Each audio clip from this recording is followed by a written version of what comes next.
Hello and welcome to this Thought for the Day from the Chapel's Royal, Her Majesty's Palace and Fortress, the Tower of London. Greetings and good health to you wherever you are. Today is Tuesday, the 14th of December, 2021. I have, no doubt like many others, been listening with great interest to the BBC's Wreath Lectures by Professor Stuart Russell on the subject of artificial intelligence, or AI. If you've not yet heard any of these talks, I strongly recommend them, not least because Professor Russell is a brilliant communicator who manages to convey complex and novel ideas in a simple and accessible way. I doubt that anyone could listen to these talks without realizing that AI is something that we need to try to understand, and that it will affect our lives whether we like it or not. In fact, it is already doing so. The key difference between AI and simple automated systems, as I understand it, is that AI systems learn on their own and then adapt and develop.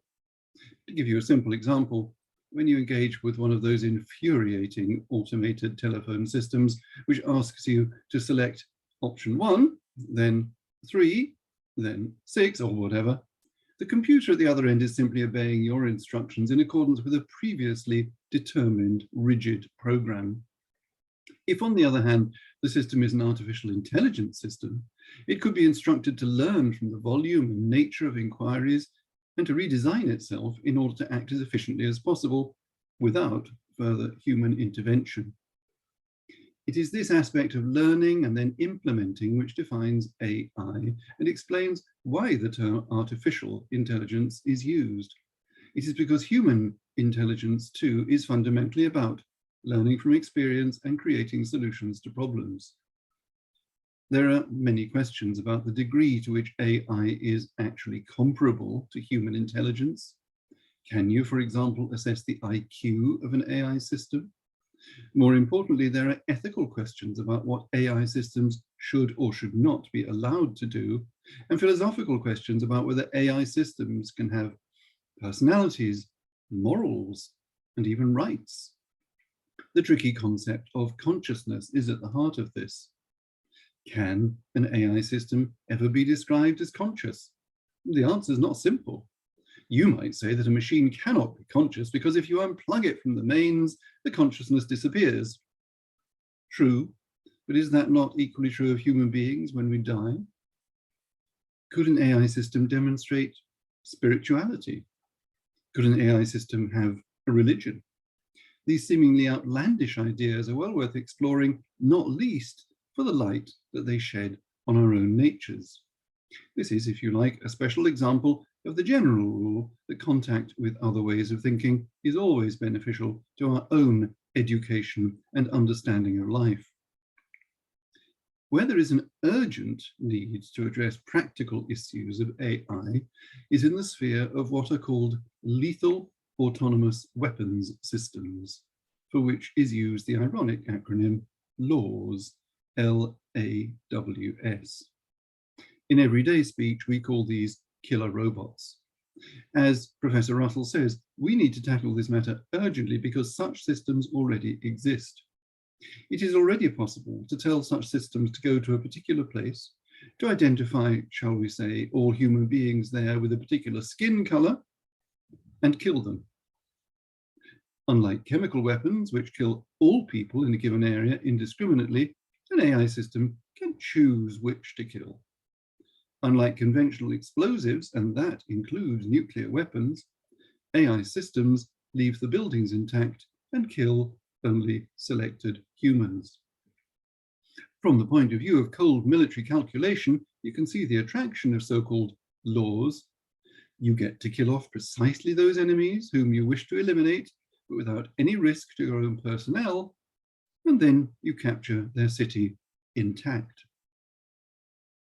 It seems to me there is a regrettable but common human tendency underlying the push towards such weapon systems, and that is the inclination to dehumanize one's perceived enemies.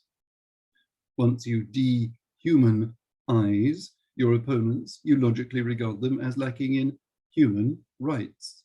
Once they lack human rights, you can treat them as animals, or worse than animals. In recent years, a new verb has crept into the English language to describe the habit of seeing people who differ from ourselves as not like us in important respects. That word is othering. Othering. Seeing people as other, as unlike us.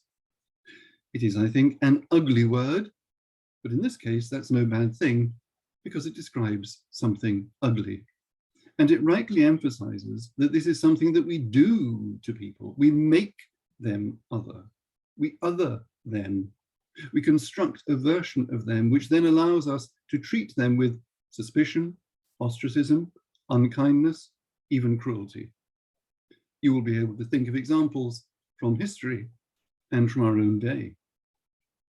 As so often, Shakespeare put it neatly when in The Merchant of Venice he gave these words to Shylock. If you prick us, do we not bleed? If you tickle us, do we not laugh? If you poison us, do we not die? Othering is profoundly un-Christian. Othering is an affront to God. Othering contradicts the gospel of love.